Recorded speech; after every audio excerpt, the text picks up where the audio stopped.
Point करा था discuss, अगर याद हो तो। हाँ भाई, कल के दिन हम लोगों ने एक पॉइंट पे बात करी थी, याद हो तो। मैंने आप लोगों को क्या बोला था कि एक लाइन की इक्वेशन अगर 2x + y + लैम्डा = 0 है, तो आपको याद होगा मैंने पॉइंट सेटिस्फाई करके दिखा दिया था। मैं आपको दोबारा याद दिला देता हूं, अगर कभी कोई लाइन की इक्वेशन दे रखी होती है ना, या इस तरह की बातों की आप आदत डाल लीजिए। लाइन की इक्वेशन अगर कभी दे रखी है तो आपको 100% सेटिस्फाई करवाना है। अगर डायगोनल है तो मिड पॉइंट उस पर लाई करेगा, और मिड पॉइंट लाई करेगा इसका मतलब 4 में होगा। मैंने जितनी भी बातें अभी तक बोली है ना, जितनी भी बातें अभी तक बोली है, अब आपको यही चीजें मैं दोबारा लिखवाऊंगा, और तब आप उसकी ब्रीफनेस देखना, उसकी ब्रीफनेस देखना। जस्ट नहीं करते हुए 3 टाइम्स एम्पलीफाई हो जाएगी उसकी ब्रीफनेस। अभी तक अपन ने जो चीज लिखे सेम वही पॉइंट लिखाऊंगा, लेकिन हर चीज को मल्टीप्लाई कर दूंगा। क्यों? क्योंकि पहले दिन अगर मैं वो सब लिखवा दूं तो मुझे नहीं लगता कि मैं जस्टिफाई कर रहा हूं। ठीक है, सिर्फ इसलिए नहीं कि यार कोई मेरे को कह दिया कि ये लिखवा देना तुम। ठीक है, अच्छा चलिए पॉइंट के ऊपर बात करता हूं। क्वेश्चन लिखिएगा, find area of the triangle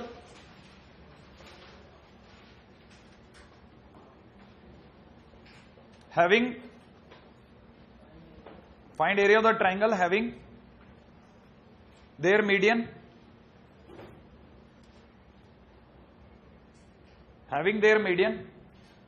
ठीक है, म्यूचुअली परपेंडिकुलर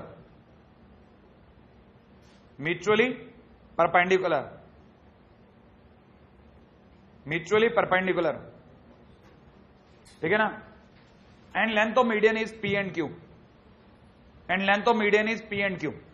ठीक है भाई, and length of median is P and Q। करे बात?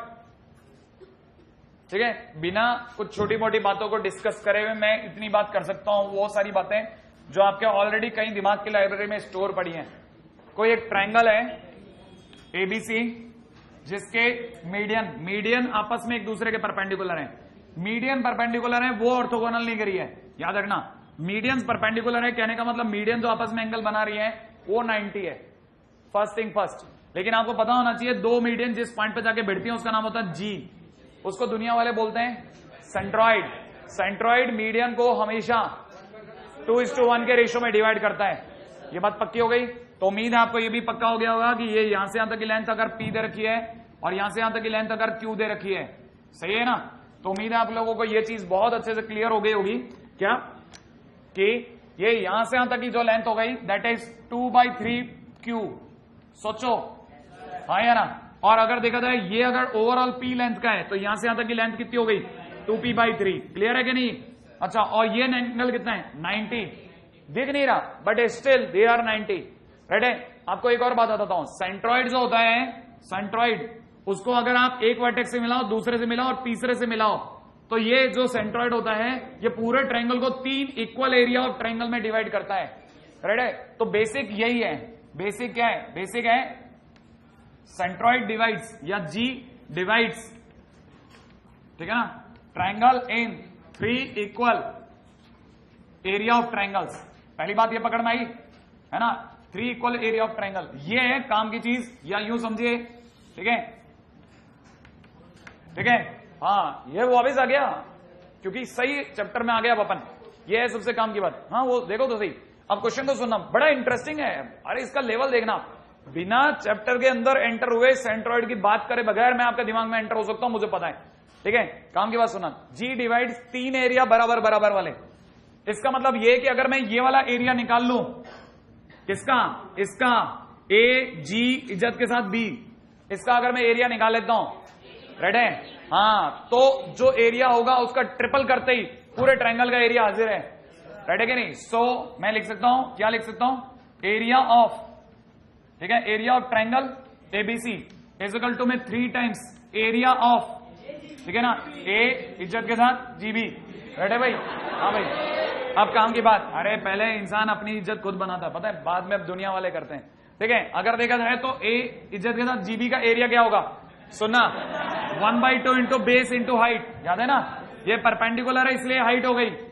तो आई मस्ट से कि it is all equal into 1/2 into कितना? 2Q/3 इंटू में कितना? 2P/3। राइट है? 2 से 2 कैंसिल आउट, 3 से 3 cancel out, so answer will be 2PQ/3। Right है? Area of ABC without giving anything. ठीक है, सिर्फ एक पॉइंट से सारी कहानी पक्की हो गई। नेक्स्ट, ठीक है, अगले पे आ जाओ।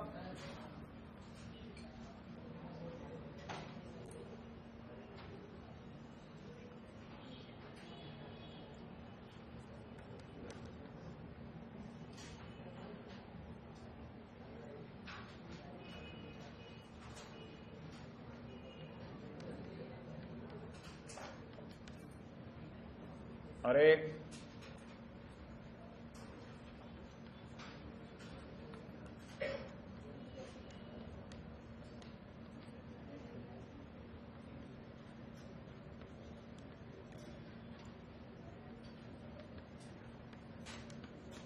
हाँ भाई, अगला क्वेश्चन,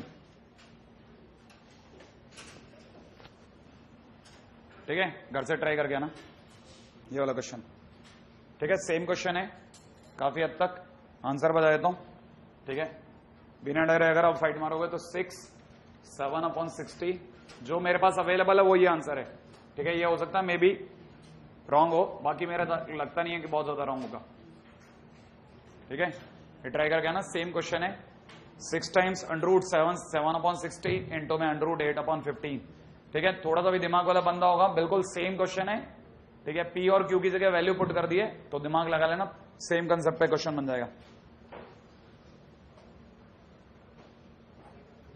ठीक है, थोड़ा बहुत हिंट कर देता हूं नहीं, ये मेरे हिंट के बगैर आपसे पार भी नहीं पाएगा, ठीक है, श्योरली नहीं पाएगा, और ये बेकार हो और कल मैं दोबारा करूं इसका कोई मतलब नहीं बनता, इससे बढ़िया थोड़ा हिंट कर दूं, शायद थोड़ी बहुत निकल जाएगी गाड़ी, राइट है, एडी एक मीडियन है, राइट है, एडी एक मीडियन है, परपेंडिकुलर नहीं सॉरी, और दूसरी तरफ से कौन सा बीई, ये 2 मीडियन है, राइट है, ये वाला पॉइंट इज ऑटोमेटिकली जी हो गया, ठीक है, उम्मीद है आपको पता लग गया होगा, AC = 3 है, AC माने ये पूरी वैल्यू कितनी दे रखी है 3, ये 3 दे रखा है, ठीक है, अब यार मीडियन की लंबाई नहीं दी है, और BC = 2 दिया है, BC = 2 माने ये वाली लेंथ 2 दे रखी है,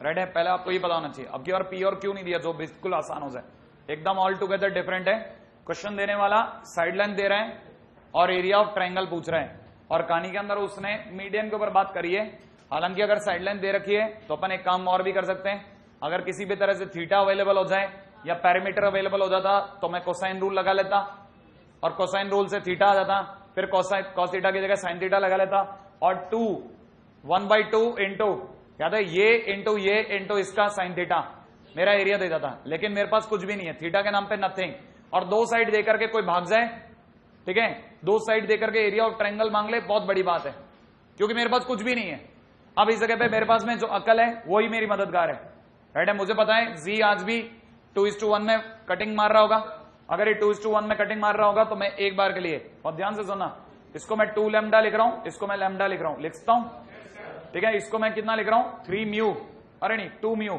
सोचा आपने 2 म्यू, यहां से यहां तक की लेंथ को, और इसको मैंने क्या मांगा म्यू, राइट है भाई, और दोनों मीडियंस एक दूसरे के परपेंडिकुलर है, इसको नहीं भूलना, ये बात याद रहेगी, है ना, still medians are perpendicular to each other, अगर बाय द वे मीडियन एक दूसरे के परपेंडिकुलर हैं तो उम्मीद है आप में से कई लोगों को ये एक राइट एंगल ट्रायंगल दिख रहा होगा, अगर ये एक राइट एंगल ट्रायंगल है, ठीक है, तो इसका कोई यूज नहीं, अब इसका यूज करके देखते हैं, क्या मालूम इसका यूज हो जाए, कईयों को दिख रहा है ये भी राइट एंगल हो गया है ना भाई, अच्छा ये मीडियन है तो आपको ये भी पता चल गया होगा ये 3/2 हो गई, क्लिक कर गया, अच्छा हाँ बिल्कुल, पाइथागोरस यूज हो गया, 2 म्यू का स्क्वायर, 2 म्यू का whole square plus lambda square equal to कितना 3/2 का स्क्वायर, पाइथागोरस यूज हो गया, एक काम बन गया, है ना, एक इक्वेशन आई, याद है, लैम्डा और म्यू 2 अननोन राशियां हैं, 2 अननोन क्वांटिटीज के लिए मेरे को कितनी इक्वेशन की जरूरत है 2, एक इक्वेशन तो यहां से आ गई, एक ये भी तो देखो राइट एंगल ट्रायंगल है, ये 2 lambda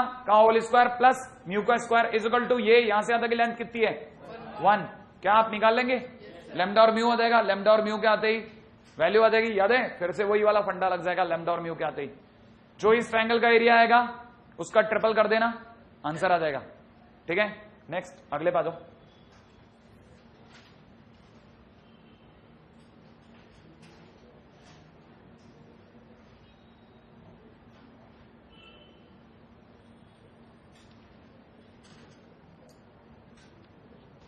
use triangle AZ and triangle BCD, ठीक है, सेकेंड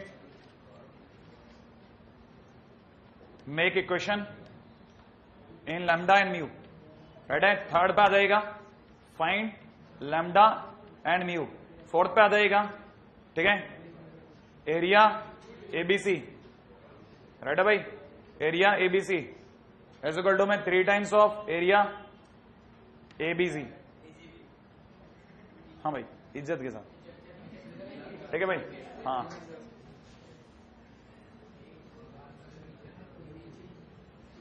सही भाई, ठीक है। ए दे रखा है x1 y1, राइट है, बी दे रखा है कितना x2 y2, और सी दे रखा है आपको कितना x3 y3, राइट है भाई, और डी आपको दे रखा है x4 y4,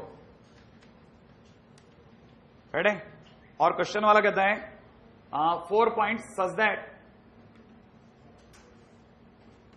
ये 4 पॉइंट दे रखे हैं, किस तरह से दे रखे हैं, सच दैट कि समेशन के अंदर दे रखा है xi का होल स्क्वायर प्लस में दे रखा है yi का होल स्क्वायर, जहां पे i की वैल्यू कहां से कहां तक दे रखी है, 1 से लेकर के 4 तक, इज इक्वल टू में कितना, is less than equal to में 2 टाइम्स, ठीक है, ब्रैकेट में दे रखा है कितना x1 x3 plus x2 x4, right है, प्लस में दे रखा है y1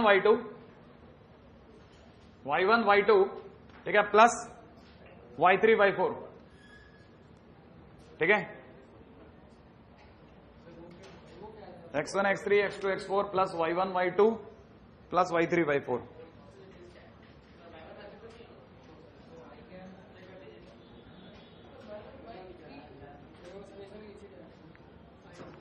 हाँ भाई, मेरे हिसाब से बराबर। हाँ, क्वेश्चन में क्या, कहां पे 4 पॉइंट्स सच दैट, है ना भाई, 4 पॉइंट्स इस तरह से हैं, then quadrilateral will be, quadrilateral ABCD will be question mark, माने अपने को नेचर बतानी है, ठीक है, quadrilateral this all will be question mark. हाँ, ये सब बराबर देख लिया मैंने, है ना। अब जरा 1 मिनट रुक करके जरा चर्चा कर लेते हैं, जरा फटाफट। अगर आपको स्ट्राइक कर रहा है तो जरा ये भी देखेगा, आपको ये दिख गया xi का स्क्वायर प्लस में yi का होल स्क्वायर, है ना भाई, i की वैल्यू एक एक करके चढ़ेगी, पहले क्या रखेंगे अपन लोग 1, फिर क्या रखेंगे 2, फिर रखेंगे 3, फिर रखेंगे 4, तो ये x1 का स्क्वायर प्लस y1 का स्क्वायर, x2 का स्क्वायर प्लस y2 का स्क्वायर, x3 का स्क्वायर प्लस y3 का स्क्वायर, x4 का स्क्वायर प्लस y4 का स्क्वायर बन गया, राइट है। इधर से अगर दिख रहा है 2x1 x3 उधर उचक गया है, राइट है, उधर उचकते ही पहली चीज आपके दिमाग में क्लियर करता हूं, देखो मेरे साथ मिलाना, क्या आपको x1 का स्क्वायर दिख रहा है, यहाँ एक x3 का स्क्वायर दिख रहा है, x3 का स्क्वायर, x1 का स्क्वायर प्लस x3 का स्क्वायर माइनस 2x1 x3, कितने लोगों को दिख गया, x1 माइनस x3 का होल स्क्वायर। मैं लिख रहा हूं यहाँ पे कितना लिख दिया मैंने, x1 माइनस x3 का होल स्क्वायर प्लस, राइट है भाई। अच्छा, इसको देख करके मैं निर्णय ले रहा हूं, याद है यहाँ पे एक x2 का स्क्वायर होगा, एक x4 की पावर x4 का होल स्क्वायर होगा, क्या लिख दूं, डायरेक्ट बोलो, x2 माइनस x4 का होल स्क्वायर प्लस, अगले पे आ जाओ, y1 माइनस y2 का होल स्क्वायर, और प्लस में कितना y3 माइनस y4 का होल स्क्वायर इक्वल टू 0 हो गया। सही भाई, बहुत ध्यान से अगले पॉइंट के ऊपर बात कर रहा हूं, लेकिन ये इक्वल टू 0 हुआ या लेस देन इक्वल टू 0 हुआ।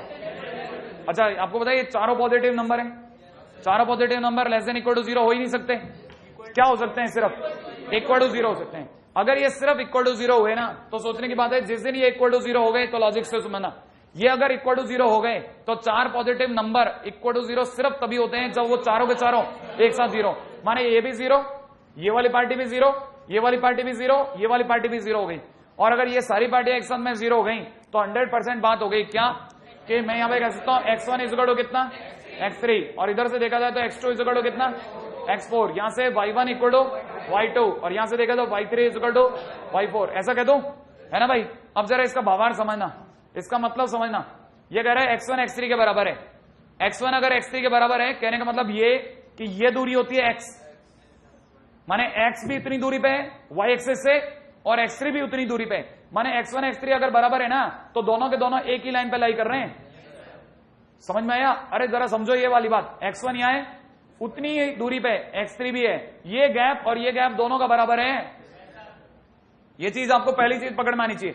अगला x2 is equal to x4, अगर x2 is equal to x4 है, इसका मतलब समझे आप, x2 अगर x4 के बराबर है तो इसका मतलब x2 और x4 भी एक ही लाइन पे है, कहीं है, अब मैं इसको लिख नहीं रहा, राइट है। इधर की तरफ y1 बराबर y2 है, y1